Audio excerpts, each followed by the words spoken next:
Utba বিন আবি ওয়াক্কাস একটা বড় পাথর নিয়ে আল্লাহ রাসূল সাল্লাল্লাহু আলাইহি ওয়াসাল্লামের মাথার উপর এমনভাবে আঘাত করলো, আল্লাহ রাসূল সাল্লাল্লাহু আলাইহি ওয়াসাল্লামের পাথরটা গিয়ে এই পাশে লাগলো। লাগার সাথে সাথে তিনি মাথা ঘুরে পড়ে গেলেন। তার দাঁতের রুবাই দাঁত, যেটা নিচের মাড়ির রুবাই দাঁতটা ভেঙে পড়ে। সাল্লাল্লাহু আলাইহি ওয়াসাল্লামের চাচা হযরত হামজা রাদিয়াল্লাহু তাআলা আনহুকে নির্মমভাবে শহীদ করা হয়। হামজা রাদিয়াল্লাহু তাআলা আনহু শহীদ হয়ে গেলেন, কিন্তু মুসলমানদের যে যুদ্ধের স্পৃহা, তারা যে বীর বিক্রমে চতুর্দিক থেকে আক্রমণ করছিল, মুসলমানদের এই আক্রমণে কাফেররা ময়দানে বেশিক্ষণ টিকতে পারল না। কুরাইশদের পতাকা উহুদের প্রান্তরে মাটিতে লুটুপুটি খাচ্ছে। মুসলমানদের এই আক্রমণ সহ্য করতে না পেরে কাফের বাহিনী ময়দান ছেড়ে একে একে পালাতে লাগলো। কুরাইশ বাহিনী যখন ময়দান খালি করে দিয়েছে, সবাই যখন পিছন দিকে দৌড় দিয়েছে, এই সময় মুসলমানরা সবাই হুমড়ি খেয়ে পড়েছে উহুদের ময়দান থেকে গনিমত সংগ্রহের জন্য। সবাই গিয়ে যুদ্ধের ময়দানে যে পরিত্যক্ত সম্পদগুলো পড়ে আছে সেইগুলো খুঁজতে লাগলো। আল্লাহ রাসূল সাল্লাল্লাহু আলাইহি ওয়াসাল্লাম জাবালুর রুমাতে যে 50 জন তীরন্দাজ বাহিনীকে নিয়োজিত করেছিল, আল্লাহ রাসূল বলেছিল, যদি দেখো যে আমরা পরাজিত হয়ে গেছি, আমরা সবার মাথা কাটা হয়েছে, পাখিরা এসে আমাদের মাংসগুলো খুবলে খুবলে খাচ্ছে, তারপরেও আমি পরবর্তী নির্দেশ না দেওয়া পর্যন্ত তোমরা জায়গাটা ছাড়বে না। কিন্তু মুসলমানদের এই বিজয় দেখে অনেকেই সেখানে আত্মবিস্মিত হয়ে গেল। তারা এই আশাতীত বিজয়ে তারা গনিমত গনিমত বলে সেই দিকে দৌড়ানো শুরু করলো, যে আমাদের সাথীরা গনিমত কুড়িয়ে নিচ্ছে, আমরা এখানে দাঁড়িয়ে আছি, এটা তো হতে পারে না। ওই জাবালুর রুমাতের সেই গিরিপথ থেকে যখন দৌড় দিয়েছে, সেনাপতি ছিল জুবায়ের রাদিয়াল্লাহু তাআলা আনহু, তিনি তাদেরকে বারবার ফেরানোর চেষ্টা করলেন যে দেখো আল্লাহর রাসূল কিন্তু এই জায়গায় আমাদের থাকতে বলেছেন, যুদ্ধে বিজয় হোক আর পরাজয় হোক কোনো অবস্থাতেই আমাদের এই ঘাঁটি ছাড়তে নিষেধ করেছে। কিন্তু তারা বলল, মুসলমানদের তো চূড়ান্ত বিজয় হয়ে গিয়েছে, এখন আর অপেক্ষা কিসের, আমাদের সাথীরা গনিমত কুড়াচ্ছে, আমরাও সেখানে যোগ দিলাম। এই বলে সেই 50 জনের থেকে 41 জন চলে আসলো। থাকলো কয়জন? মাত্র 9 জন। আল্লাহ রাসূলের নির্দেশ, আমিরের নির্দেশ অমান্য করার ফল কি মুসলমানরা সেই দিন হারে হারে টের পেয়েছিল। অল্প মুহূর্তের মধ্যেই মুসলমানদের কাছে যে বিজয় ছিল, এই বিজয়টা পরাজয়ে পর্যবেসিত হয়ে গেল। হযরত জুবায়ের রাদিয়াল্লাহু তাআলা আনহু তার মাত্র 9 জন সাথী নিয়ে তিনি সেই জাবালুর রুমাতে দাঁড়িয়েছিলেন। এদিকে কুরাইশদের বীর যোদ্ধা, আমি গত সপ্তাহে বলেছিলাম, খালিদ বিন ওয়ালিদ, যাকে আল্লাহ রাসূল ইসলাম গ্রহণ করার পরে উপাধি কে দিয়েছিল? সাইফুল্লাহ, আল্লাহর তরবারি। এই খালিদ বারবার ঘুরসওয়ার্ণে চতুর্দিক থেকে উহুদের চারপাশে ঘুরতেছিল যে কোন দিক থেকে মুসলমানদের আক্রমণ করা যায়। যুদ্ধ চলাকালীন সে তিনবার মুসলমানদের বাম বাহুতে আক্রমণ করেছে, এই দিক দিয়ে ভেঙে মুসলমানদের কাছে আসবে, কিন্তু এই তীরন্দাজদের কারণে আসতে পারে নাই, তিনবার পরাজিত হয়ে গেছে। যখনই সে সুযোগ পেয়েছে, দেখলো ওই জায়গা থেকে তীরন্দাজরা সরে গেছে, অতর্কিতভাবে খালিদ বিন ওয়ালিদ তার ঘুরসওয়ারদের নিয়ে এসে পিছন থেকে মুসলমানদের উপর আক্রমণ করে। মুসলমানদের উপর আক্রমণ করার ফলে মুসলমানরা তো সবাই গনিমত সংগ্রহে ব্যস্ত, সবাই ময়দানের ভিতরে বিক্ষুব্ধ অবস্থায় ছড়িয়ে ছিটিয়ে আছে, কেউ প্রস্তুত হওয়ার সুযোগটা পায় নাই। পিছন থেকে খালিদ বিন ওয়ালিদ যখন আক্রমণ করেছে, অনেক মুসলিম সাহাবী সেই দিন আল্লাহর রাস্তায় তারা শহীদ হয়ে গেল। অবস্থা যখন এমন হয়ে গেল, মুসলমানদের সাহাবীরা যখন একাধারে অপ্রস্তুত অবস্থায় যখন নির্বিচারে শহীদ হতে লাগলো, দেখেন আমিরের আদেশ, আমিরের নির্দেশ, রাসূলুল্লাহ সাল্লাল্লাহু আলাইহি ওয়াসাল্লামের নির্দেশ অমান্য করার কারণে আল্লাহ তাআলা কেমন বিজয়কে, নিশ্চিত বিজয়কে পরাজিত পর্যবেসিত করে দিলেন।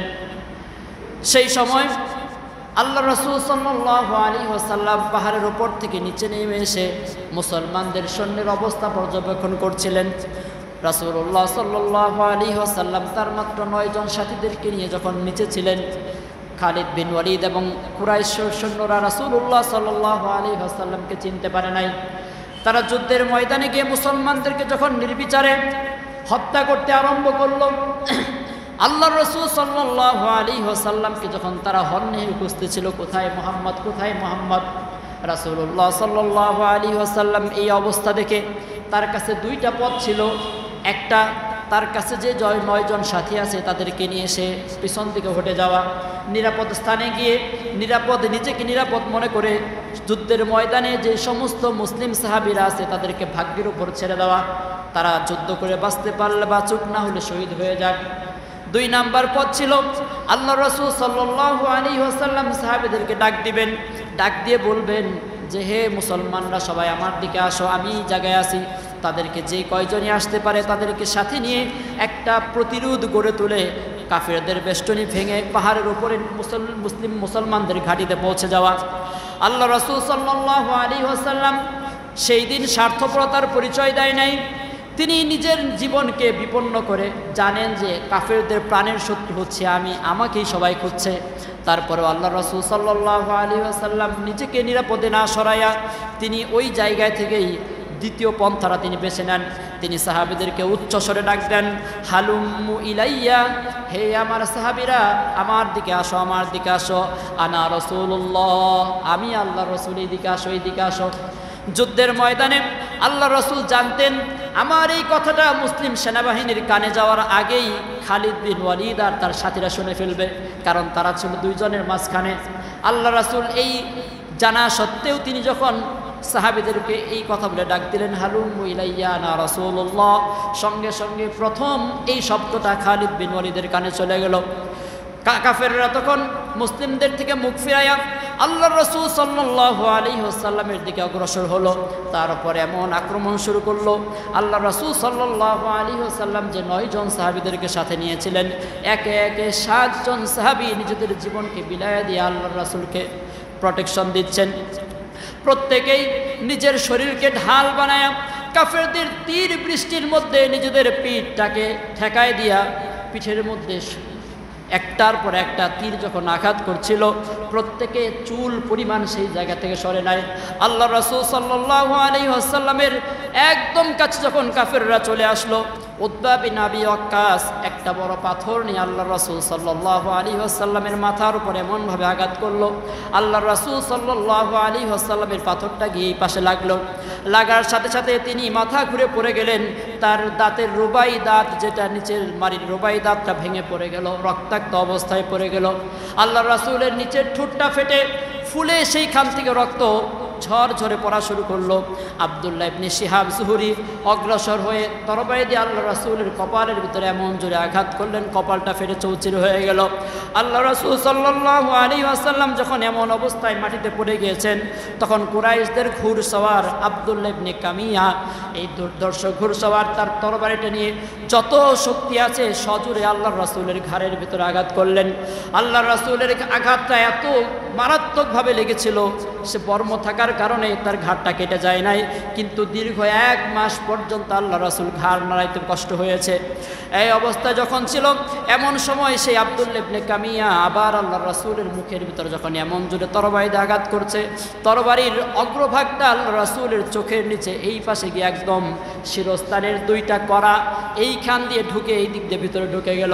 আল্লাহ রাসূলের চেহারাটা রক্তাক্ত হয়ে রক্তে যখন রঞ্জিত হয়ে গিয়েছে, আল্লাহ রাসূল সাল্লাল্লাহু আলাইহি ওয়াসাল্লাম হাত দিয়ে রক্তটা মুছেছে। মোছার পর রক্তটা দেখে আল্লাহ রাসূল বললেন, কাইফা ইফলিহু কওমুন শাজ্জু ওয়াজহা নবীহিম। আল্লাহ রাসূল বললেন, এই জাতি কিভাবে সফলকাম হবে যারা তার নবীর চেহারাকে রক্তাক্ত করে। ওয়াকাসারু রুবাতিহিম, তারা নবীর দন্ত মুবারক শহীদ করে দেয়। অহুয়াদুহুম ইলাল্লাহ, তার অপরাধ আর কিচ্ছু না, সে শুধু তোমাদেরকে আল্লাহর পথে ডেকেছে। এমন অবস্থায় যখন আল্লাহ রাসূল কাতরাচ্ছেন, রব্বুল আলামিন তখন পবিত্র কোরআন থেকে আয়াত নাযিল করে দিলেন। সূরাত আলে ইমরানের 128 নম্বর আয়াত, আল্লাহ বললেন, লাইসা লাকা মিনাল আমরি শাইউন আও ইয়াতুবা আলাইহিম আও ইউআযযিবাহুম ফাইন্নাহুম যালিমুন। আল্লাহ তাআলা তার হাবিবকে বলে দিলেন, আল্লাহ তাদের প্রতি ক্ষমাশীল হবেন অথবা তাদেরকে শাস্তি প্রদান করবেন, এই ব্যাপারে তোমার করার কিছু নাই। আল্লাহর হাবিবকে আল্লাহ তাআলা বলেন, আপনি তাদের জন্য ক্ষমা চান আর না চান তাদের ব্যাপারে সিদ্ধান্ত একমাত্র আল্লাহ নেবেন, আর জালিমদের আল্লাহ তাআলা কখনো পছন্দ করেন না। তখনই আল্লাহ রাসূল সাল্লাল্লাহু আলাইহি ওয়াসাল্লাম আল্লাহর কাছে হাত তুলে দোয়া করতে লাগলেন, আল্লাহুম্মা গফিরলি কওমি ফাইন্নাহুম লা ইয়ালামুন। হে আল্লাহ, আমার সম্প্রদায়কে আপনি মাফ করে দেন, কিন্তু তারা আমাকে চেনে নাই আর আমাকে জানে না। আবার আল্লাহ রাসূল সহিহুল মুসলিমে একই শব্দে এসেছে, রব্বি গফিরলি কওমি ফাইন্নাহুম লা ইয়ালামুন। হে আল্লাহ, আপনি আমার সম্প্রদায়কে মাফ করে দেন, তারা আমাকে চিনে না। উহুদ যুদ্ধে আল্লাহ রাসূল সাল্লাল্লাহু আলাইহি ওয়াসাল্লাম যখন সেই জায়গায় আহত অবস্থায় পড়ে আছে, আল্লাহ রাসূল সাল্লাল্লাহু আলাইহি ওয়াসাল্লামের চেহারার সাথে মুসআব ইবনে উমাইরের চেহারার মিল ছিল। মুসলমানদের যুদ্ধের পতাকা আল্লাহ রাসূল সাল্লাল্লাহু আলাইহি ওয়াসাল্লাম মুসআব ইবনে উমাইরের হাতে দিয়েছিলেন। এই আব্দুল্লাহ ইবনে কামিয়া মুসআব ইবনে উমাইরের কাছে যখন গেছেন পতাকা হাতে, বীরত্বের সাথে মুসআব ইবনে উমাইর যখন যুদ্ধ করে যাচ্ছেন, আব্দুল্লাহ ইবনে কামিয়া গিয়ে মুসআব ইবনে উমাইরের সাথে যুদ্ধ করতে করতে তার ডানের হাতের মধ্যে কোপ দেয়। ডান হাতটা কেটে যখন শরীর থেকে দ্বিখণ্ডিত হয়ে যায়, সঙ্গে সঙ্গে মুসলিমদের পতাকা বাম হাতে তুলে ধরে। বাম হাতটি কেটে ফেলা হয়। আব্দুল্লাহ ইবনে কামিয়া তখন বাম হাতটা যখন কেটে ফেলা হয়, মুসআব ইবনে উমাইর দাঁত দিয়ে মুসলিমদের পতাকা যখন তুলে ধরেছে, আরেক নরপিশাচ কাফির মুসআব ইবনে উমাইরকে লক্ষ্য করে এমন একটা তীর নিক্ষেপ করে, তীরটা বুকের এই পাশ দিয়ে ওই পাশ দিয়ে বেরিয়ে হয়ে যায়। মুসআব ইবনে উমাইর যখন যুদ্ধের ময়দানে এই অবস্থায় শহীদ হয়ে গেল, তার চেহারা আল্লাহ রাসূলের চেহারার সাথে যখন মিল ছিল, তখন এই আব্দুল্লাহ ইবনে কামিয়া কাফেরদের কাছে ফিরে গিয়ে বলতে লাগলো, কুতিলা মুহাম্মদ, কুতিলা মুহাম্মদ, মুহাম্মদকে মেরে ফেলেছি, মুহাম্মদ শেষ, মুহাম্মদ হত্যা হয়ে গিয়েছে। এই ঘোষণা যখন যুদ্ধের ময়দানে দেওয়া হলো, এই ঘোষণা শোনার সাথে সাথে মুসলমানদের মধ্যে এই ঘোষণাটা বজ্রের আঘাতের মতো পড়ল। মুসলমানরা সাহস উদ্যম হারায়া অস্ত্র ছেড়ে দিয়ে যেই জায়গায় ছিল বসে পড়ল। তারা হতবুদ্ধি হয়ে যুদ্ধ বন্ধ করলো। অনেকেই অস্ত্র ফেলে দিয়ে মদিনার দিকে হাঁটা শুরু হয়ে গেল, ময়দান থেকে চলে যেতে লাগলো। আনাস ইবনে নজর আনসারি সাহাবী, তিনি যখন সাহাবীদেরকে এই অবস্থায় দেখলেন, তিনি সাদ ইবনে মুআজকে বললেন, তোমরা কি করছো, বসে আছো কেন? তারা বলল, মুহাম্মদ সাল্লাল্লাহু আলাইহি ওয়াসাল্লাম আল্লাহর রাস্তায় শহীদ হয়ে গিয়েছেন। এই আনাস ইবনে নজর রাদিয়াল্লাহু তাআলা আনহু বললেন, মুহাম্মদ সাল্লাল্লাহু আলাইহি ওয়াসাল্লাম শহীদ হয়েছেন, তোমরা বেঁচে থেকে আর কি করবা? আমি তো ইন্নী কদ ওয়াজাদা রিহাল জান্নাহ, আমি তো উহুদের পাদদেশে জান্নাতের সুঘ্রাণ পাচ্ছি, চলো চলো যুদ্ধের ময়দানে চলো। আনাস ইবনে নজর বীর বিক্রমে উহুদের প্রান্তরে এসে কাফেরদের সাথে যুদ্ধ করতে করতে আল্লাহর রাস্তায় শহীদ হয়ে গেল।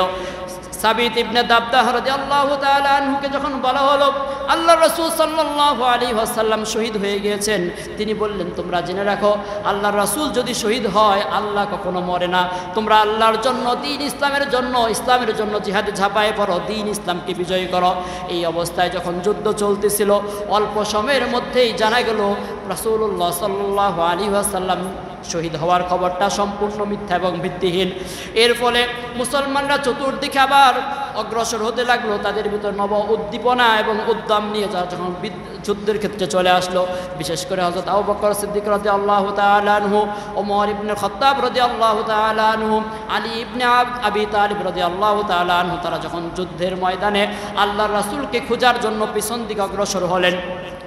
এদিক থেকে কুরাইশরা একের পর এক যখন যুদ্ধের ঘাঁটি মুসলিমদের ওপর ঝাঁপায় পড়তেছিল, এমন একটা কঠিন আক্রমণের মধ্যেও রাসূলুল্লাহ সাল্লাল্লাহু আলাইহি ওয়াসাল্লামকে সাহাবীরা ওই অবস্থাতেই মুসলিমদের যে ঘাঁটি ছিল পাহাড়ের ওপরে, সেই দিকে নেওয়ার চেষ্টা করলো।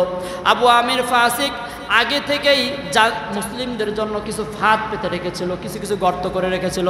আল্লাহ রাসূল সাল্লাল্লাহু আলাইহি ওয়াসাল্লামকে যখন দ্রুত বেগে পাহাড়ের দিকে উঠতে লাগলেন, একটা গর্তের ভিতরে পাড়া দিয়ে আল্লাহ রাসূল সাল্লাল্লাহু আলাইহি ওয়াসাল্লামের পা মুবারক মুচকে গেল। আল্লাহ রাসূল সাল্লাল্লাহু আলাইহি ওয়াসাল্লাম পা ফেলতে পারে না। হযরত তালহা রাদিয়াল্লাহু তাআলা আনহু আল্লাহ রাসূল সাল্লাল্লাহু আলাইহি ওয়াসাল্লামকে ঘাড়ে নিয়ে মুসলিমদের ঘাঁটিতে যখন পৌঁছে গেলেন, আল্লাহ রাসূল সাল্লাল্লাহু আলাইহি ওয়াসাল্লাম ঘাঁটিতে পৌঁছার পর যখন কিছুটা সুস্থ হলেন, কিছুটা স্বস্তি আসলেন, তখন উবাই ইবনুল খালফ, এই কাফের নরপিশাচ, ঘোড়ায় চড়ে মুসলিমদের ঘাঁটির কাছে চলে আসলো। এসে বলল, মুহাম্মদ কোথায়? আইনা মুহাম্মদ, আইনা মুহাম্মদ, মুহাম্মদ কোথায়? আজকে সে থাকবে অথবা আমি থাকব। এই অবস্থা যখন হলো, আল্লাহ রাসূল বললেন, তোমরা সামনে থেকে সরে যাও। রাসূলুল্লাহ সাল্লাল্লাহু আলাইহি ওয়াসাল্লাম ছোট্ট একটা বর্শা হাতে নিলেন। হাতে নিয়ে যখন উবাই ইবনে খলফের দিকে বর্ষাটা নিক্ষেপ করলো। সারা শরীর বর্ম দিয়ে আবৃত উবাই ইবনে খলফের কোনো জায়গা ফাঁকি ছিল না, শুধুমাত্র গলার এই জায়গায় সামান্য একটু চামড়া দেখা যায়। তো আল্লাহ রাসূল সাল্লাল্লাহু আলাইহি ওয়াসাল্লামের এই ছোট্ট বর্ষাটা উবাই ইবনে খলফের এই চামড়ার ভিতরে হালকা লেগেছে, ওই যে নুন সাল বলি না আমরা, এরকম উঠেছে, একটু রক্ত হয় নাই, কিছু হয় নাই। এই উবাই ইবনে খলফ গাধার মতো এমন বিকট চিৎকার করতে লাগলেন, চিৎকার করতে করতে সে তখন কাফিরদের কাছে ফিরে গেল, ফিরে গিয়ে বলল, কুতিলা মুহাম্মদ, মুহাম্মদ তো আমাকে মেরে ফেলছে, আমি তো মরে যাচ্ছি। সবাই তখন বলল, আরে তোমার তো কিচ্ছু হয় নাই, তুমি এরকম চিল্লাচ্ছ কেন? তখন বলল, মক্কায় থাকতে মুহাম্মদ বলেছিল আমি তোমাকে হত্যা করব, যদি মুহাম্মদ আমার দিকে বর্ষা না ফের আমাকে একটা থুতো দিত আমি তাও মরে যেতাম। এই এই মদিনা থেকে ফিরার পথে উবাই ইবনে খলফ প্রতিমধ্যেই সে আল্লাহর জাহান্নামের বাসিন্দা হয়ে যায়, বলে নাউজুবিল্লাহ। আল্লাহ রাসূল সাল্লাল্লাহু আলাইহি ওয়াসাল্লাম যখন তার চারপাশে এমন কঠিন যুদ্ধ চলতেছে, হযরত কাতাদা বিন নওবান রাদিয়াল্লাহু তাআলা আনহু চোখের মধ্যে কাফেরদের একটা তীর বিঁধে গেল। তীরটা টান দেওয়ার সময় তার চোখটা বের হয়ে চলে আসলো। আল্লাহ রাসূল সাল্লাল্লাহু আলাইহি ওয়াসাল্লামকে বলার সাথে সাথে রাসূলুল্লাহ সাল্লাল্লাহু আলাইহি ওয়াসাল্লাম হাত দিয়ে চোখটা আবার জায়গার মধ্যে ঢোকায় দিলেন। ঢোকায় দিয়ে হাত যখন এরকম করে বুলায় দিলেন, সঙ্গে সঙ্গে তার চোখটা এত সুন্দর হয়ে গেল, ভালো হয়ে গেল, তার চোখটা এত সুদর্শন হলো, সারা জীবন ওই চোখে এসে সব সময় বেশি দেখেছে। সুবহানাল্লাহ। আল্লাহ রাসূল সাল্লাল্লাহু আলাইহি ওয়াসাল্লামের যখন এমন তা মুসলমানরা যখন একটা স্থিতিশীল অবস্থায় চলে আসলো, মুশরিকরা তাদের পাটকি বুসলাক ব্যাগ ঠ্যাগ সব বুঝায় ফেলছে, উহুদের প্রান্তর থেকে চলে আসবে, এমন সময় আবু সুফিয়ান উহুদ পাহাড়ের আরেক পাশে গিয়ে দাঁড়ায় ডাক দিয়ে বলল, তোমাদের মধ্যে কি মুহাম্মদ আছে নাকি? তোমাদের মুসলিমদের পক্ষে দিয়ে কোনো উত্তর আসলো না। দ্বিতীয় প্রশ্ন করলো, তোমাদের মধ্যে আবু কুহাফার পুত্র আবু বকর আছে নাকি? মুসলিমদের পক্ষ থেকে কোনো উত্তর আসলো না। বলল, তোমাদের মধ্যে কি উমর ইবনে খাত্তাব আছে নাকি? আল্লাহ রাসূল সাল্লাল্লাহু আলাইহি ওয়াসাল্লাম তাদেরকে উত্তর দিতে নিষেধ করলেন, সবাই চুপ থাকলো। এবার আবু সুফিয়ান খুব দম্ভ করে বলতে লাগলো, যাক, আমাদের কুরাইশদের সবচেয়ে বড় বড় যে তিনজন শত্রু আছে, এই তিনজন থেকে নিস্তার পাওয়া গেল। হযরত ওমর ইবনুল খাত্তাব আর সহ্য করতে পারলেন না, তিনি দাঁড়ায় বললেন, ওহে আল্লাহর দুশমন, শুনে রাখ, তুই যাদের নাম বলেছিস তারা প্রত্যেকেই তোকে কষ্ট দেওয়ার জন্য জীবিত আছে আল্লাহর ইচ্ছায়। এই ঘোষণা যখন দেওয়া হলো, তখন ওই আবু সুফিয়ান বলল, বদরের যুদ্ধের বদলা আজকে না হলো, আজকে তোমাদেরকে আমরা ওইভাবে শহীদ করেছি, তোমাদের শহীদদের নাক এবং কান যে মাসলা করা হয়েছে জানো নাকি? তখন ওমর ইবনুল খাত্তাব রাদিয়াল্লাহু তাআলা আনহু বললেন যে এই সমস্ত কিছুর আমাদের কোনো পরোয়া নাই। অতঃপর সে চিৎকার করে বলল, আলাল হুবল, আমাদের হুবল হচ্ছে সুউচ্চ। আল্লাহর রাসূল বললেন, তোমরা বলো আল্লাহু আকবার, আল্লাহু আলা ওয়া আজাল। সাহাবেরা বললেন যে আল্লাহ সর্বোচ্চ সুমহান। তখন আবু সুফিয়ান আবার চিৎকার করে বলল, লানাল উজ্জা ওয়ালাল উজ্জা লাকুম, আমাদের জন্য উজ্জা রয়েছে, তোমাদের উজ্জা নাই। আল্লাহ রাসূল বললেন, তোমরা উত্তর দাও, কুলু আল্লাহু মাওলানা ওয়ালা মাওলা লাকুম, আমাদের অভিভাবক হচ্ছে আল্লাহ, তোমাদের কোনো অভিভাবক নাই। এই অবস্থা যখন বলা হলো, আবু সুফিয়ান বলল, কতই না ভালো হলো, আজকে আমরা বদর দিনের প্রতিশোধ নিয়ে নিলাম। সমান সমান হয়ে গেল। হযরত ওমর রাদিয়াল্লাহু তাআলা আনহু বললেন, সমান সমান না, তাদের যারা মারা গেছে এরা সব জাহান্নামে গেছে, কিন্তু মুসলিমদের মধ্যে থেকে যারা শহীদ হয়েছে তারা কোথায় গেছে? চিৎকার করে বলেন, কোথায়? জান্নাতে। জান্নাতের সবুজ পাখি হয়ে শহীদরা ঘুরে বেড়ায়। এই যখন বলা হলো, আবু সুফিয়ান বলল, হে ওমর, আমার একটু কাছে আসো। আল্লাহ রাসূল বললেন, যাও দেখি কি বলে। হযরত ওমর রাদিয়াল্লাহু তাআলা আনহু একটু সম্মুখে অগ্রসর হলেন। আবু সুফিয়ান তখন জিজ্ঞেস করলো, তোমাদের মধ্যে আসলেই কি মুহাম্মদ জীবিত আছে নাকি? হযরত ওমর রাদিয়াল্লাহু তাআলা আনহু বললেন, আল্লাহর রাসূল তো জীবিত আছেন, তিনি তোমার আমার কথাগুলো শুনতেছে। তখন আবু সুফিয়ান বলল, ইবনু কামিয়ার থেকে তুমি হচ্ছে আমার কাছে বেশি সত্যবাদী, আমি তোমার কথাটাই বিশ্বাস করলাম। এই কথা বলে তারা মক্কার দিকে রওনা হয়ে গেল। কুরাইশদের প্রত্যাবর্তনের পর মুসলিমরা তাদের শহীদ এবং আহতদের দেখাশোনা করার জন্য ময়দানে ছড়ায় পড়ল। হযরত যায়েদ ইবনে সাবিত রাদিয়াল্লাহু তাআলা আনহু বর্ণনা করেন, উহুদের দিন রাসূলুল্লাহ সাল্লাল্লাহু আলাইহি ওয়াসাল্লাম আমাকে বললেন, সাদ ইবনে রবিয়া সে প্রাণপণে আমাকে রক্ষা করার জন্য যুদ্ধ করেছে, দেখো সে কোথায় আছে, যদি তাকে পাওয়া যায় তাহলে তাকে বলবা, ইন রাআইতুমুহু ফাকরাউ মিন্নি সালাম, যদি তাকে পাও তাহলে আমার পক্ষ থেকে তাকে সালাম দিবা। ইয়াকুল ফায়াকুলু লাকা রাসূলুল্লাহ কাইফা তাজিদু, তাকে বলবা রাসূলুল্লাহ সাল্লাল্লাহু আলাইহি ওয়াসাল্লাম বলছেন তুমি এখন কেমন বোধ করছো। যায়েদ বলেন আমি যখন জীবিতদের মধ্যে যখন খুঁজতেছিলাম শহীদদের মধ্য থেকে এই সাদ ইবনে রবিয়াকে আহত অবস্থায় মুমূর্ষু অবস্থায় পেলাম। আমি যখন তাকে বললাম হে সাদ, রাসূলুল্লাহ সাল্লাল্লাহু আলাইহি ওয়াসাল্লাম তোমাকে সালাম দিয়েছেন, আপনি কেমন বোধ করছেন তা জানতে চাচ্ছে। উত্তরে তিনি বললেন রাসূলুল্লাহ সাল্লাল্লাহু আলাইহি ওয়াসাল্লামকেও আমার সালাম জানাবে এবং বলবে যে আমি আমার জান্নাতের ঘ্রাণগুলো আমার নাকের মধ্যে পাচ্ছি। সুবহানাল্লাহ। মুসলিম শহীদ যারা হয় দুনিয়া থেকেই জান্নাত পায় নাকি মরার পরে জান্নাত পায়? দুনিয়া থেকেই তারা জান্নাত পেয়ে যায়। আল্লাহু আকবার। এবং তিনি বললেন আমার কওম আনসারদেরকে বলবে যে তারা যদি তাদের একটু চক্ষু নড়তে থাকে, এমন শক্তি অবস্থাতেও যদি আল্লাহর রাসূলের কাছে কোনো শত্রু পৌঁছে যায় তাহলে তাদেরকে বলবে তাদেরকে আল্লাহর কাছে জবাবদিহির মতো কোনো অজুহাত তারা পাবে না। মুসলিমদের আহতের মধ্যে উসাইম রাদিয়াল্লাহু তাআলা আনহুকে দেখতে পায়, যার নাম ছিল আমর ইবনু সাবিত। তিনি তাকে যখন পাওয়া যায় তার প্রাণ যায় অবস্থায়, অথচ এই ব্যক্তিকে মদিনায় আসার পর থেকে গত 3 বছর যাবত আল্লাহর রাসূল ইসলামের দাওয়াত দেয়, দাওয়াত কবুল করে না। মুসলমানরা বিস্মিত হয়ে গেল, হায়রে উসাইরিম যুদ্ধের ময়দানে কিভাবে আসলো, আবার আসলো সে তো প্রায় মারা যাচ্ছে। তাকে যখন জিজ্ঞেস করা হলো আপনার এই অবস্থায় কেন, আপনি কেন এসেছেন, আপনার আত্মীয় স্বজন ভাই বন্ধু আসছে সেই জন্য যুদ্ধ করতে আসছেন বুঝি, নাকি ইসলামের জন্য আসছেন? সে বলল আল্লাহর কসম আমি মুসলিম এবং ইসলামকে ভালোবাসি, আল্লাহর রাসূলের জন্য জিহাদে এসেছি। যখন এই কথা বলা হলো আমি ইসলামের আকর্ষণে এসেছি এবং ইসলামের জন্য জীবন দিচ্ছি, আল্লাহ রাসূল সাল্লাল্লাহু আলাইহি ওয়াসাল্লামকে যখন এই কথা বলা হলো আল্লাহ রাসূল বললেন হুয়া মিন আহলিল জান্নাহ, এই ব্যক্তিটা এমন এক ব্যক্তি সে জান্নাতে চলে গেছে। আবার আল্লাহ রাসূল বললেন আমিলা কলিলান ওয়া উজিরা কাসীরান, এই ব্যক্তিটা আমল খুব কম করছে কিন্তু উজরত পুরস্কার মহা পুরস্কার পেয়ে গেছে। সুবহানাল্লাহ। জীবনে একটা ওয়াক্ত নামাজও পড়ে নাই, একটা ওয়াক্ত নামাজও পড়ে নাই, জান্নাতে চলে গেছে সরাসরি। আল্লাহ রাসূল বললেন আমিলা কলিলান ওয়া উজিরা কাসীরান, অল্প আমল করছে বড় পুরস্কার পাইছে।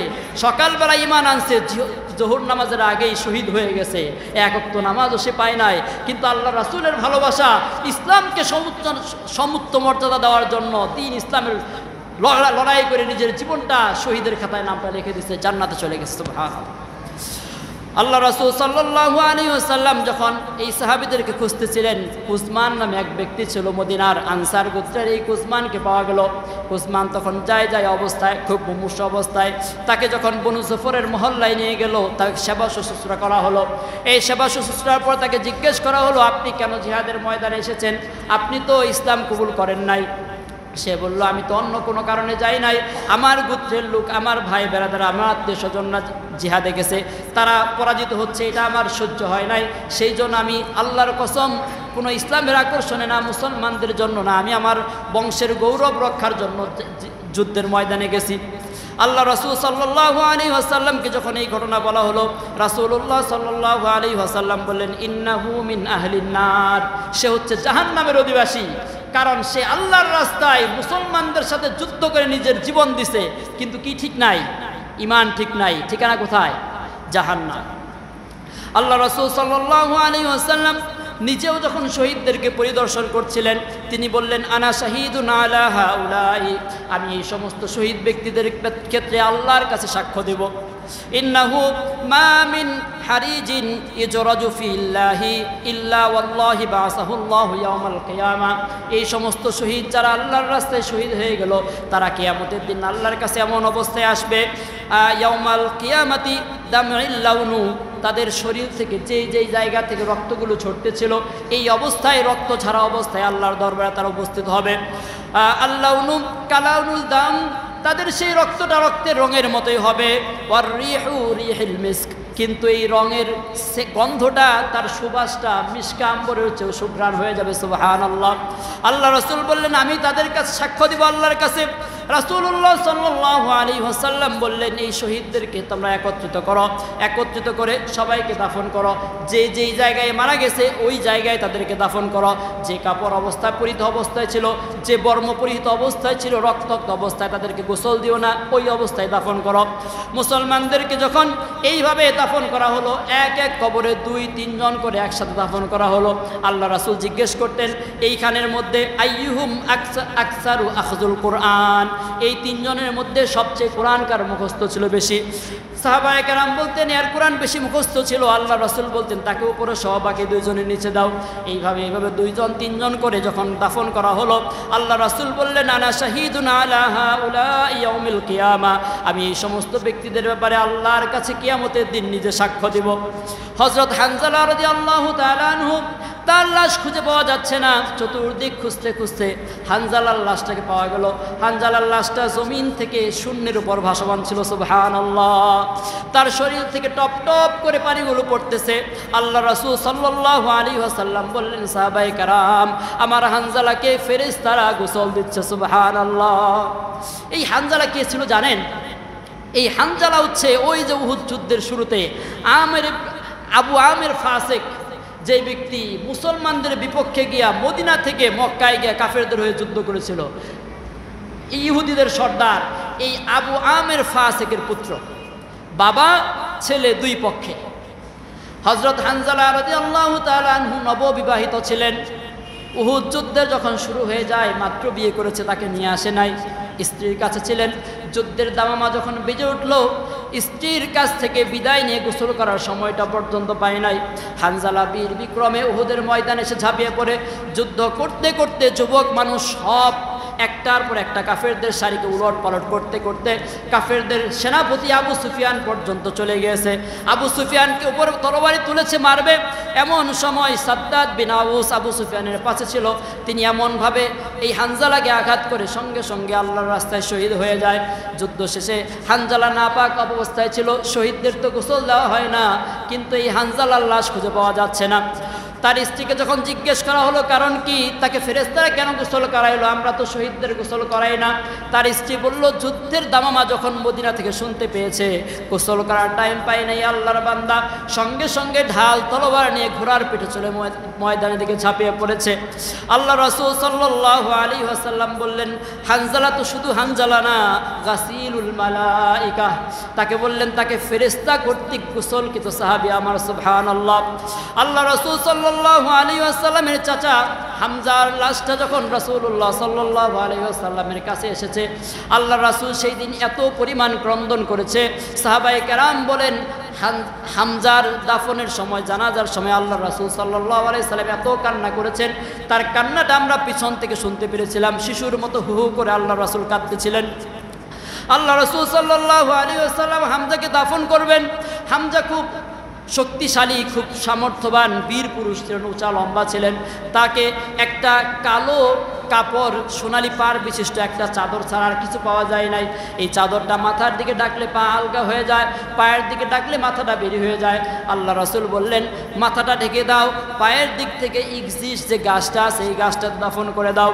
মুসআব ইবনে উমাইর মুসলিম বাহিনীর পতাকাবাহী, তাকে যখন, সেও আল্লাহ রাসূল সাল্লাল্লাহু আলাইহি ওয়াসাল্লামের মতো সুন্দর চেহারা ছিলেন, উঁচা লম্বা ছিলেন, তাকেও যখন ঢাকা যাচ্ছিল না তার কাপড় দিয়ে, আল্লাহ রাসূল বললেন, উত্তু বিহা রাসিহা, তার এই কাপড়টা দিয়ে মাথার দিকে ঢেকে দাও। ওয়াজআলু আলা রিজলিহিল ইখসির, তার পায়ের দিক থেকে ঘাস দিয়ে ঢেকে দাও। মদিনার ফেরার পথে কেমন অবস্থা হয়েছিল, আল্লাহ রাসূল সাল্লাল্লাহু আলাইহি ওয়াসাল্লাম যখন শহীদদেরকে দাফন করে আস্তে আস্তে মদিনার দিকে ফিরে আসছেন, মদিনায় ফেরার পথে সর্বপ্রথম আল্লাহ রাসূল সাল্লাল্লাহু আলাইহি ওয়াসাল্লামের সাক্ষাৎ হয় তার ফুফাতো বোন হামনা বিনতে জাহাসের সাথে। এই হামনা বিনতে জাহাস এমন একজন মহিলা, কুরাইশ বংশের মহিলা। এই যুদ্ধে তার স্বামী, তার ভাই, তার মামা সবাই শহীদ হয়ে গিয়েছিল। যখন তাকে তার ভাই আব্দুল্লাহ ইবনে জাহাসের শাহাদাতের খবর দেওয়া হলো, হামনা বিনতে জাহাস ইন্না লিল্লাহ পড়লেন, তার জন্য মাগফিরাতের দোয়া করলেন। তারপর তার মামা হামজা বিন আব্দুল মুত্তালিবের খবর দেওয়া হলো, তিনিও ইন্না লিল্লাহ পড়লেন, তার জন্য মাগফিরাতের দোয়া করলেন। অবশেষে স্বামী মুসআব ইবনে উমাইর শহীদ হওয়ার খবর যখন বলা হলেন, হামনা বিনতে জাহাস কান্নায় ভেঙে পড়লেন। আল্লাহ রাসূল বললেন, ইন্না যাওজাল মারআতি মিনহা লিমাকান, নিশ্চয় স্ত্রীর কাছে স্বামীর একটা অন্যরকম মর্যাদা আছে। আল্লাহ রাসূল সাল্লাল্লাহু আলাইহি ওয়াসাল্লাম আবার বনু দিনার গোত্রের পাশ দিয়ে যখন যাচ্ছিলেন, এক মহিলা আল্লাহ রাসূল সাল্লাল্লাহু আলাইহি ওয়াসাল্লামের সামনে আসলো। রাসূলুল্লাহ সাল্লাল্লাহু আলাইহি ওয়াসাল্লাম বললেন, তোমার স্বামী, তোমার ভাই এবং তোমার পিতা সবাই এই যুদ্ধে শহীদ হয়ে গিয়েছে। তখন ওই মহিলা বললেন, আমার এই সমস্ত শোনার কোনো দরকার নাই, আগে আমাকে বলো আল্লাহর রাসূল কেমন আছে, আল্লাহর রাসূল কেমন আছে, আল্লাহর রাসূল কোথায় আছে। যখন তাকে ইশারা দিয়ে আল্লাহর রাসূলকে দেখায় দেওয়া হলো, তিনি বললেন, কুল্লু মাসিবাতিন বাদাকা জালিল, সব বিপদ মুসিবত আমার কাছে তুচ্ছ, আল্লাহর রাসূল আপনি সুস্থ আছেন, এটাই আমার কাছে অনেক বড় পাওয়া। মুসলিম মহিলারা তারা কেমন করে উৎসাহ দিয়েছিল মুসলমানদেরকে যুদ্ধের জন্য। চলাকালে সাদ ইবনে মুআজ রাদিয়াল্লাহু তাআলা আনহুর মা যখন রাস্তার মধ্যে দাঁড়ায় গেলেন, তখন ওই সময় সাদ ইবনে মুআজ আল্লাহর রাসূলের উটের লাগাম ধরে হাঁটছিল। সাদ ইবনে মুআজ বললেন, ইয়া রাসূলুল্লাহ, ইয়া হাবিবাল্লাহ, ইনি হচ্ছেন আমার মা। আল্লাহর রাসূল তার যাত্রা থামায় দিলেন, বললেন, হে মা, আপনি সুসংবাদ গ্রহণ করেন, আপনার ছেলে আমর ইবনে মুআজ আল্লাহর রাস্তায় শহীদ হয়ে গিয়েছে, আপনি সুসংবাদ গ্রহণ করেন। সাদ ইবনে মুআজের মা বললেন, আপনি যেহেতু সুস্থ আছেন, আমার অন্য সব খবর তুচ্ছ, আপনি যেহেতু সুস্থ আছেন আলহামদুলিল্লাহ। তখন আল্লাহ রাসূল বললেন, ইয়া উম্মু সাদ আবশিরি ওয়াবাশশিরি আহলাহুম আন্না কতলাহুম, তুমি নিজে সুসংবাদ গ্রহণ করো এবং যাদের ফ্যামিলি থেকে মানুষগুলো মারা গেছে তাদেরকে তুমি সুসংবাদ দাও, কেননা তারাফাকু ফিল জান্নাতি জামিআ, যারা উহুদের ময়দানে শহীদ হয়েছে প্রত্যেকেই একটা জান্নাতের মধ্যে একসাথে আছে। সুবহানাল্লাহ। ওয়াকাদ শাফাউ ফি আহলিহিম জামিআ, এর এই শহীদরা তোমাদের পরিবারের সদস্য যারা আছে তাদেরকে কিয়ামতের দিন শাফাআত করবে। এই বলে যখন মুসলমানরা যখন এগিয়ে গেলেন, মুসলমানদের এই উহুদ যুদ্ধে শহীদের সংখ্যা ছিল 70 জন। কয়জন? আর একজনও মুসলমানদের কেউ বন্দি করতে পারে নাই। প্রক্ষান্তরে কুরাইশদের নিহত সংখ্যা ছিল, কোনো ইতিহাসবিদ বলছেন 22 জন, কেউ বলছেন 37 জন। মদিনায় যখন ফিরে আসলেন আল্লাহ রাসূল সাল্লাল্লাহু আলাইহি ওয়াসাল্লাম ওই রাত্রে নিশ্চিন্তে ঘুমাইতে পারলেন না, ক্লান্ত শ্রান্ত আহত। এই সমস্ত মুসলিমরা সারা রাত জেগে জেগে মদিনার চারপাশ পাহারা দিলেন, কারণ কুরাইশরা তো নিশ্চিত বিজয় অর্জন করতে পারে নাই, তারা একটা গনিমত নিতে পারে নাই, মুসলমানদের কাউকে বন্দি করতে পারে নাই, মুসলিমদের নেতাকে তারা মারতে পারে নাই, যে কোনো মুহূর্তে আক্রমণের আশঙ্কা ছিল। তখন রাসূলুল্লাহ সাল্লাল্লাহু আলাইহি সাল্লাম ওই রাতটা কোনো রকম কাটালেন। ফজর নামাজ পড়েই রাসূলুল্লাহ সাল্লাল্লাহু আলাইহি ওয়াসাল্লাম বললেন, আমাদেরকে কাফেরদের ধাওয়া করতে হবে। এই অবস্থায় আহত, ক্লান্ত, শ্রান্ত, একদম কি বলে হতাশায় নিমজ্জিত এমন একটা বাহিনীকে আল্লাহ রাসূল ফজরের পরে ঘোষণা দিলেন যে আমাদেরকে কাফেরদেরকে ধাওয়া করতে হবে। সঙ্গে সঙ্গে মুসলমানদের মধ্যে একটা নব উদ্দীপনা শুরু হয়ে গেল, প্রত্যেকের মধ্যে শ্বাস রব পড়ে গেল। গতকালকের যত গ্লানি ছিল সব মুছে গিয়ে কুরাইশ মুসলিম সৈন্যরা সেই গতদিনের রক্তাক্ত তরবারিগুলো নিয়ে আজকে আবার যুদ্ধের ঢাল তলবার নিয়ে আল্লাহ রাসূলের সামনে হাজির। আল্লাহ রাসূল সাল্লাল্লাহু আলাইহি ওয়াসাল্লাম এই বাহিনীদের নিয়ে কুরাইশদেরকে ধাওয়া করার জন্য মদিনা থেকে বের হয়ে গেলেন। মদিনা থেকে এদিকে আল্লাহ রাসূল যে আশঙ্কা করেছিল এই আশঙ্কা আসলেই সত্যি ছিল। কুরাইশ বাহিনী মদিনা থেকে 36 মাইল দূরে রাওয়াহা নামক স্থানে গিয়ে তারা মিটিং করলো, যেটা কি হইল, আমরা তাদেরকে হাতের কাছে পায়েও কিছুই করতে পারলাম না, একজন মানুষকে বন্দি করতে পারি নাই, একটা গনিমত নিতে পারি নাই, তাদের কাউকে কিছু করতে পারি নাই, বরং আমরাই আর ধাওয়া খায় চলে আসলাম। এই অবস্থায় ফিরে যেতে পারি না, আমরা মদিনায় আক্রমণ করব, ওরা এখন তো অবস্থা খারাপ, এখনই ওদের একদম সমূলে উৎপাটন করে দেব। এই চিন্তা যখন তারা করতেছিল, এর মধ্যেই তারা গোয়েন্দা মারফত খবর পাইল মুহাম্মদ সাল্লাল্লাহু আলাইহি ওয়াসাল্লাম তার সাথীদেরকে নিয়ে বেরিয়ে আসছে তাদেরকে ধাওয়া করার জন্য। এবং কি এই খবরও পাইল যে গত উহুদের ময়দানে যে সমস্ত মুসলিমরা আসে নাই তারাও এই যুদ্ধে যোগদান করছে। এই খবর পাওয়ার পর তল্পা যা ছিল দৌড় মক্কার দিকে, তারা আর সেখানে থাকতে পারে নাই। ঐতিহাসিকরা এই যুদ্ধ নিয়ে অনেক পর্যালোচনা করছে যে এই যুদ্ধে আসলে জয়ী কারা, পরাজিত কারা। এই যুদ্ধটা মূলত ছিল অমীমাংসিত যুদ্ধ। কি যুদ্ধ? অমীমাংসিত যুদ্ধ ছিল। কুরাইশরা কিছু ভালো মানে তাদের অবস্থাটা ভালো ছিল, মুসলিমদেরকে 70 জনকে শহীদ করছে, যুদ্ধের নিয়ন্ত্রণ মোটামুটি তাদের হাতে ছিল, কিন্তু তারা ময়দানে অপেক্ষা করতে পারে নাই। মুসলিমরা ময়দান ছেড়ে চলে আসে নাই, তারাও ময়দানে ছিল। তখন আমরা কয়েকটা বিষয় নিয়ে তৎকালীন যুদ্ধের নীতির আলোকে কয়েকটা বিষয় নিয়ে আলোচনা করতে পারি। সেটি হচ্ছে যে মাক্কি বাহিনী, কুরাইশ বাহিনী মদিনা মুসলিমদের শিবির দখল করতে পারে নাই, যুদ্ধ শিবির যেটা এই পর্যন্ত তারা পৌঁছতেই পারে নাই। 2 নাম্বার, কঠিন বিপদের মুহূর্তে যখন মুসলিমরা একদম কোণঠাসা হয়ে গেছে, এই সময় তারা যুদ্ধের ক্ষেত্র ছেড়ে পালায় যায় নাই। 3 নাম্বার, মক্কা বাহিনী মুসলিম বাহিনীর একজন ব্যক্তিকেও বন্দী করতে পারে না। 4 নাম্বার, কাফেররা মুসলিমদের থেকে কোনো গনিমত নিতে পারে নাই। 5 নাম্বার, তৎকালীন যুগে যুদ্ধনীতি যেটা ছিল, যারা বিজয়ী তারা যুদ্ধের ময়দানে 3 রাত অবস্থান করত, অবস্থান করে তাদের গর্ব প্রকাশ করত, কিন্তু সেই কাজও তারা করতে পারে না। আল্লাহ রাসূল তো বদরের ময়দানে 3 দিন 3 রাত ছিল, তারা আরও ওইখান থেকে পালায় আসছে। তাহলে এই সব কিছু পর্যালোচনা করে আমরা বলতে পারি যে এই যুদ্ধে কুরাইশরা যদিও মুসলমানদের অনেক ক্ষতি সাধন করছে, তারপরে এই যুদ্ধে কাউকে এককভাবে বিজয়ী বলা যায় না। আল্লাহ রাসূল আল্লাহ তাআলা এই দিকে ইঙ্গিত করে সূরাতুন নিসার 104 নম্বর আয়াতে বলেন, ওয়ালা তাহিনু ফি ইবতিগাইল কওম ইন তাকুনু তা'লামুনা ফাইন্নাহুম ইয়ালামুনা কামা তা'লামুন ওয়া তারজুনা মিনাল্লাহি মা লা ইয়ারজুন। আল্লাহ বললেন, শত্রু কওমের পশ্চাৎ তাদেরকে ধাওয়া করতে তোমরা দুর্বলতা দেখাবা না, তাদেরকে ধাওয়া করো। তোমরা যদি কষ্ট পেয়ে থাকো, তারাও তো কষ্ট পাইছে, তাদেরও অনেক শহীদ হয়েছে। আর আল্লাহর পক্ষ থেকে তোমরা তো এমন কিছু আশা করো যা তারা আশা করে না। তোমরা বললে শহীদ, বাঁচলে গাজী, কিন্তু ওরা তো এরকম কিছু না। তো আল্লাহ তাআলা এই উহুদ যুদ্ধ সম্পর্কে সূরাতুল আলে ইমরান, ভালো করে মনে রাখবেন, সূরাতুল আলে ইমরান 121 নম্বর আয়াত থেকে 179 আয়াত, এই মোট 60টা আয়াত। কয়টা আয়াত? এই 60টা আয়াত নাজিল করছে শুধুমাত্র উহুদ যুদ্ধ সম্পর্কে। এই উহুদ যুদ্ধে আল্লাহ মুসলমানদের যে অবস্থা, মুসলিমরা কিভাবে চলবে, আমিরের নির্দেশ যদি অমান্য করে তাদের পরিণতি কী হবেন, এইগুলো যদি আল্লাহ কোরআনে আয়াত নাজিল করে বুঝাইতেন, কতটুকু বুঝতো? এই জন্য আল্লাহ প্র্যাকটিক্যালি বুঝাই দিয়েছেন একদম ইসলামের শুরুতেই, যে হচ্ছে আল্লাহ রাসূলের নির্দেশ যা দিছে তো দিছে, সেটা অবশ্যই অক্ষর অক্ষর পালন করতে হবে। সামান্য চুল পরিমাণে হেরফের হইলে কি অবস্থা হইতে পারে একদম প্র্যাকটিক্যালি দেখাই দিলেন। এটা যদি কোরআন আয়াত নাজিল করতেন তাহলে হয়তো অল্প কম বুঝতো বা কিছু বুঝতো, কিন্তু আল্লাহ কি করলেন, একদম প্র্যাকটিক্যালি বুঝাই দিলেন। তাদেরকে এই শিক্ষা দেওয়াটা এই উহুদ যুদ্ধের অন্যতম একটা আল্লাহ তাআলার উদ্দেশ্য ছিল, অন্যতম একটা শিক্ষা ছিল। আমরাও আল্লাহ তাআলা মুমিন আর মুনাফিক, ওই যে মুনাফিকরা বেরিয়ে চলে আসছে, পৃথক করে দিলেন। আর এই কথাগুলোর মধ্যে ওহির মাধ্যমে না জানে বাস্তবে আল্লাহ তাআলা শিক্ষা দিলেন। আল্লাহ তাআলা আমরা যেন সর্ব অবস্থায় আল্লাহ এবং আল্লাহ রাসূলের আনুগত্যে একদম সামান্য চুল পরিমাণ সেখানে শীতলতা প্রদর্শন না করি।